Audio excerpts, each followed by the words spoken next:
Uang telah dianggap sebagai salah satu aspek terpenting yang menopang gerak perekonomian dunia saat ini.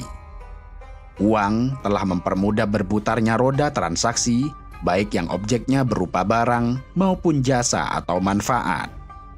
Uang juga bisa menggerakkan fungsi-fungsi setiap komponen dalam ekonomi secara proporsional, baik dalam sektor produksi, distribusi, maupun konsumsi. Dalam inovasi modern, mata uang sangat membantu dalam sektor produktivitas, sehingga seseorang atau sebuah industri mampu memproduksi produknya dalam kuantitas yang banyak dengan bantuan uang. Sebagaimana dalam penyewaan jasa-jasa yang dibutuhkan produser dalam industrinya, mereka dipermudah dengan keberadaan mata uang. Oleh karena itu, undang-undang ekonomi tidak mampu melenyapkan peran mata uang yang sangat besar, meski kemudian improvisasi ekonomi mengarahkannya ke bentuk digital. Manusia menemukan mata uang tidak dalam hitungan jentikan jari. Justru pada awal mula, mereka melakukan transaksi mereka menggunakan sistem barter atau yang diistilahkan muqayadah oleh para ulama fikih. Sistem barter adalah pertukaran barang atau jasa dengan barang atau jasa lainnya tanpa melibatkan peran uang sebagai alat tukar. Sistem barter ini dalam perjalanannya dirasa menyulitkan, terutama untuk menemukan keserasian antara minat satu orang dengan yang lain, termasuk kadar antara dua barang yang dipertukarkan. Pertukaran jasa atau barang akan menemukan kata sulit saat menerapkan sistem pengembalian lebih, ketika keduanya memiliki kadar yang tidak seimbang. Hingga kemudian, mereka menentukan satu komoditas tertentu untuk dijadikan sebagai patokan harga. Sehingga dari situlah terlahir apa yang kemudian dikenal dengan mata uang. Aktivitas ini terus berlanjut hingga muncul beberapa macam mata uang di daerah yang berbeda-beda, dengan sebutan beragam pula tetapi dengan fungsi yang sama. Bahkan pembuatan uang pun demikian beragam, mulai dari logam emas, perak, besi, hingga kertas. Dan kini, ketika dunia memasuki era digital, uang semacam kripto dan sejenisnya mulai dikembangkan. Uang koin dari logam memiliki sejarah yang panjang sejak ribuan tahun lalu, meski tidak diketahui dengan pasti dari mana dan kapan uang logam pertama dibuat.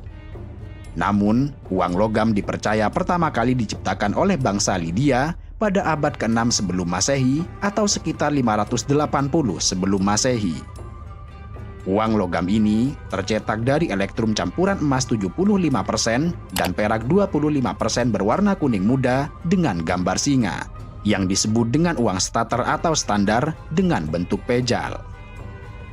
Para ahli sejarah lain berpendapat bahwa koin pertama juga sudah diproduksi di Pulau Aegina Yunani pada periode yang sama dengan bangsa Lydia, yaitu sekitar 700 tahun sebelum Masehi hingga 500 tahun sebelum Masehi.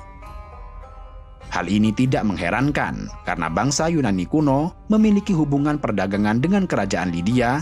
Penggunaan uang logam di kedua peradaban ini diperkirakan telah berlangsung sejak tahun 700 sebelum Masehi. Bangsa Yunani berperan besar dalam menyebarkan uang logam dengan dikuasainya beberapa wilayah oleh bangsa ini. Di Nusantara, uang pertama kali digunakan sebagai alat transaksi pada masa kerajaan-kerajaan di Indonesia sekitar tahun 600 sampai 1800 Masehi. Pada masa itu, uang koin yang terbuat dari emas dan perak digunakan untuk bertransaksi. Hingga kemudian, uang kertas pertama kali diperkenalkan di Tiongkok pada abad ke-7 Masehi, yang kemudian merambah ke wilayah lain. Sejak itu, uang koin, terutama dari emas dan perak, mulai berangsur ditinggalkan, meski ada yang beralih ke logam lainnya seperti besi dan aluminium. Hingga saat ini, kertas tetap menjadi bahan pembuatan uang, yang bisa saja akan ditinggalkan ketika uang digital telah menggesernya. Pada masa pra-Islam, atau yang dikenal sebagai masa jahiliyah, orang-orang Arab di daerah Hijaz belum memiliki mata uang khusus bagi mereka sebagai alat tukar.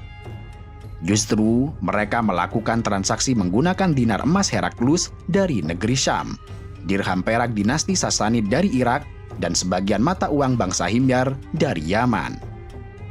Hal ini tidak lepas dari aktivitas ekonomi bangsa Arab masa jahiliyah yang melakukan kegiatan perdagangan dengan negara-negara tetangga di kawasan utara dan selatan. Dari interaksi perdagangan inilah orang-orang Quraisy menggunakan mata uang dalam perdagangan mereka di setiap tahun, baik ke negara Syam pada saat musim panas dan ke negara Yaman pada saat musim dingin. Hal ini sebagaimana difirmankan oleh Allah Subhanahu wa taala, li'ilafi Quraisy ilafihim rihlatash shita'i was-shaif. Karena kebiasaan orang-orang Quraisy, yakni kebiasaan mereka bepergian pada musim dingin serta musim panas. Ketika pulang dari daerah tetangga itu, mereka membawa uang dinar emas dan dirham perak. Pada akhirnya, dinar Heraklius dari Kaisar Bizantium di Syam dan dirham Bagli dari Persia telah masuk ke penduduk Mekah pada masa jahiliyah. Ketika pulang dari daerah tetangga itu, mereka membawa uang dinar emas dan dirham perak. Pada akhirnya, dinar Heraklius dari Kaisar Bizantium di Syam dan dirham Bagli dari Persia telah masuk ke penduduk Mekah pada masa jahiliyah. Kendati demikian, masyarakat Arab pada masa itu dalam menggunakan uang-uang yang ada, baik dinar emas maupun dirham perak, berdasarkan pada timbangannya, bukan pada bilangannya, karena uang-uang tersebut tidak sama timbangannya.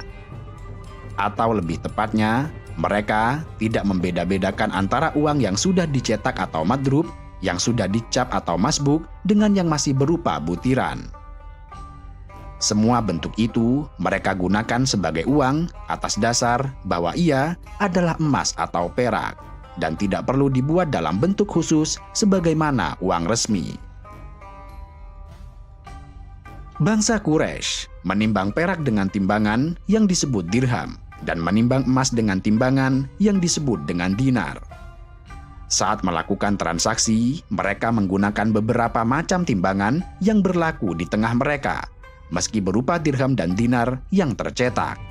Antara lain menggunakan ritel sama dengan 12 ukiyah sama dengan 40 dirham, nissu atau nasyu sama dengan setengah ukiyah yaitu 20 dirham, nuwa sama dengan 5 dirham, danik sama dengan 1/6 dirham atau 8/1 butir kacang syair sedang, kemudian kirot sama dengan setengah danik, dan habah yang berbobot 1 butir kacang syair sedang.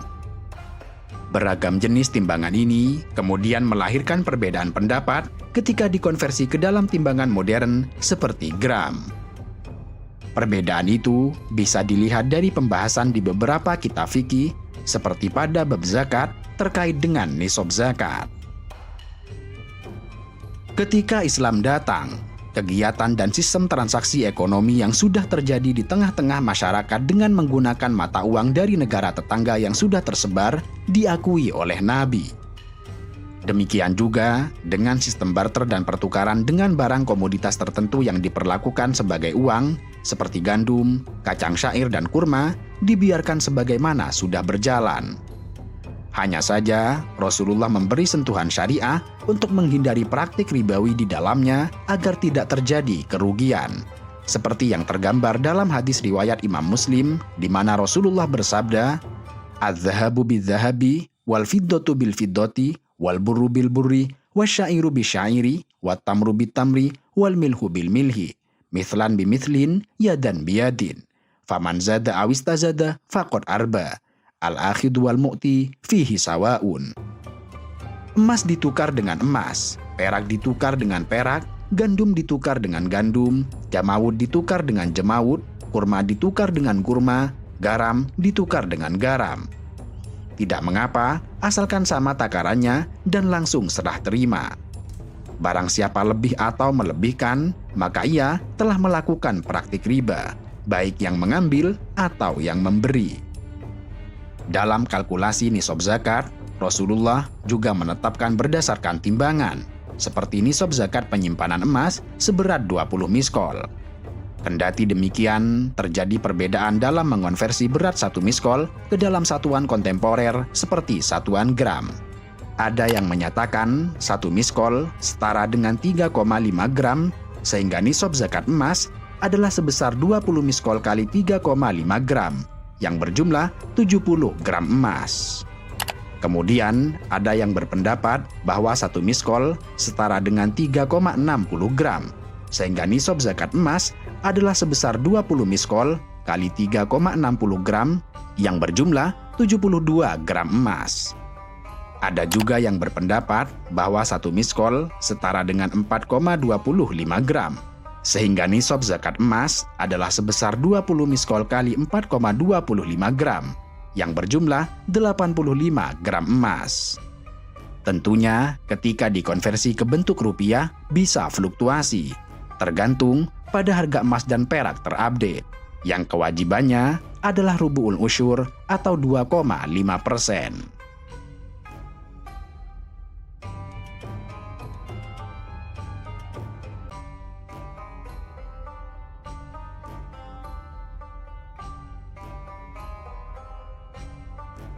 Uang, yang salah satu fungsinya adalah sebagai alat tukar dalam pembelian, telah digunakan oleh umat Islam pada masa Rasulullah, baik dalam bentuk dirham perak Persia atau dalam bentuk dinar emas Romawi.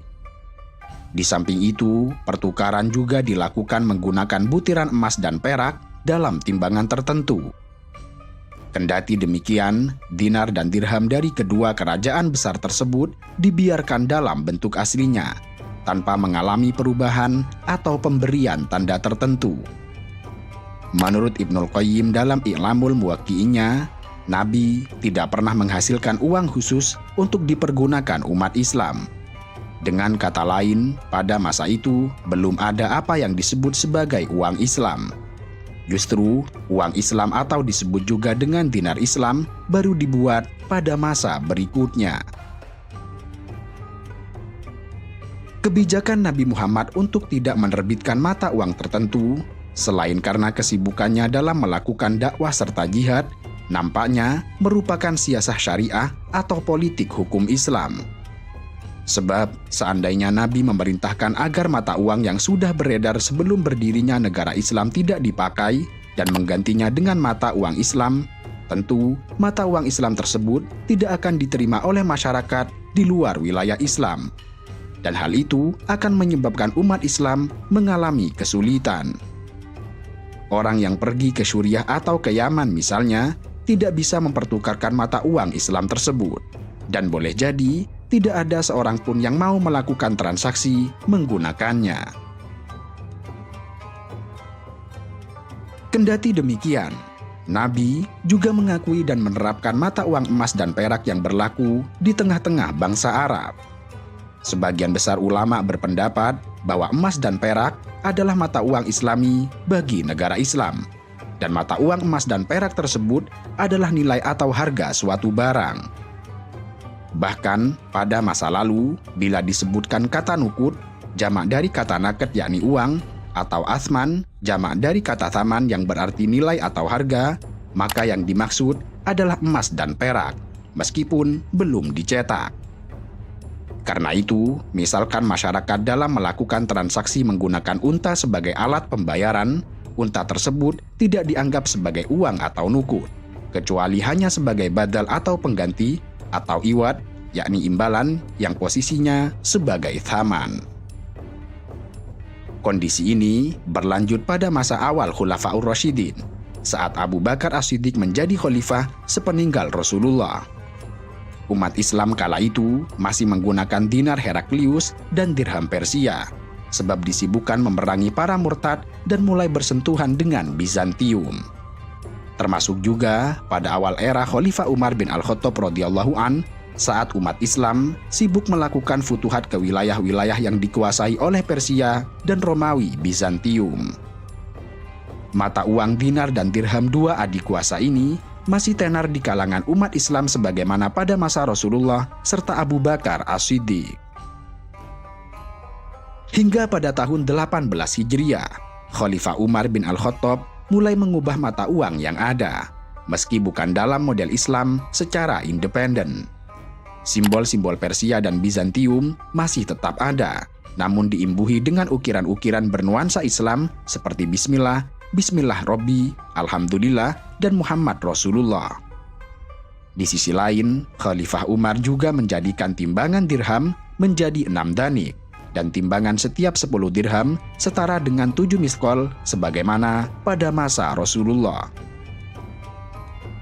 Sebenarnya, Khalifah Umar juga pernah berkeinginan membuat inovasi dirham berbahan kulit unta, tetapi kemudian rencana tersebut dibatalkan.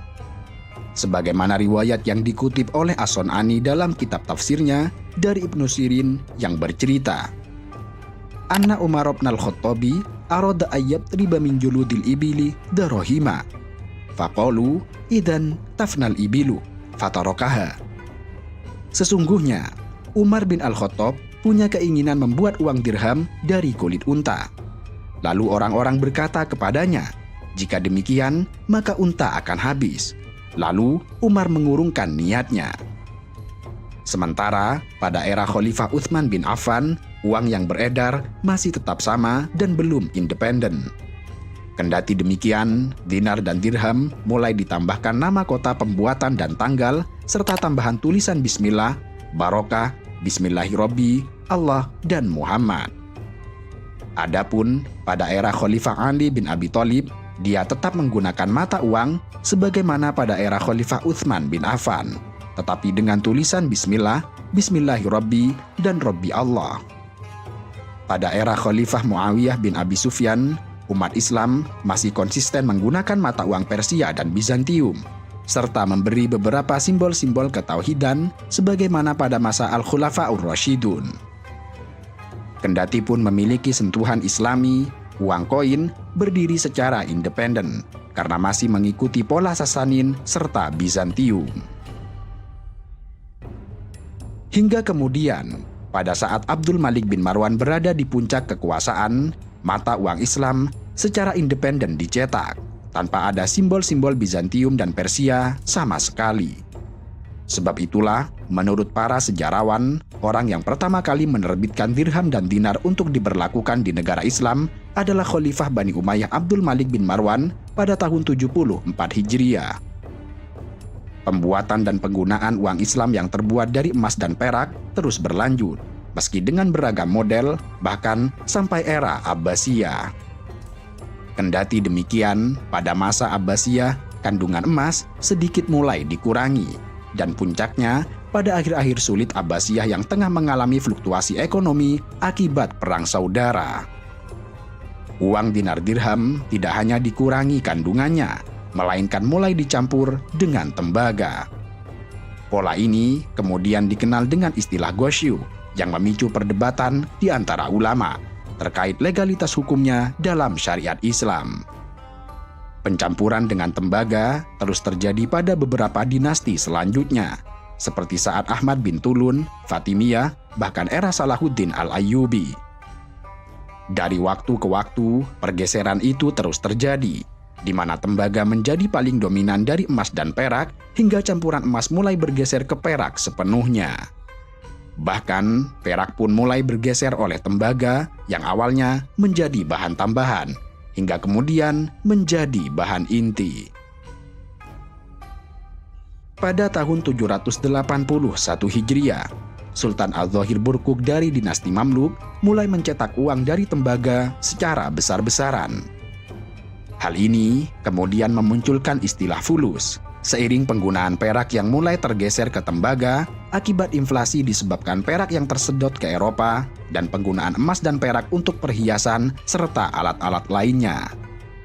Akibat kekurangan bahan serta melimpahnya impor tembaga dari Eropa, pembuatan mata uang Islam dari tembaga terus dipergunakan, meski memicu perdebatan sengit di kalangan ulama terkait legalitas hukumnya saat dijadikan thaman dalam pembelian karena dianggap tidak memiliki nilai yang intrinsik.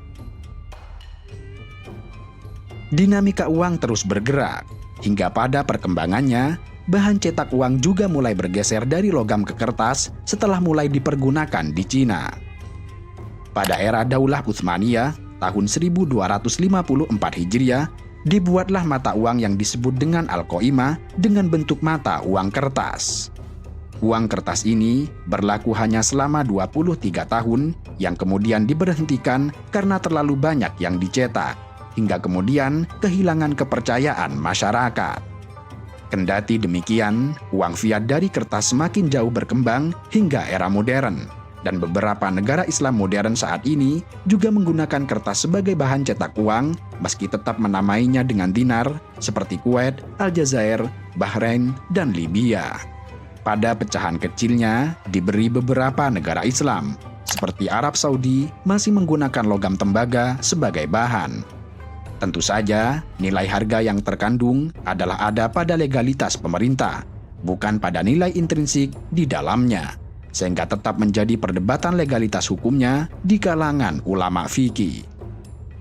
Kini, saat perkembangan uang demikian pesat, bukan tidak mungkin umat Islam juga akan mengikuti perkembangan zaman.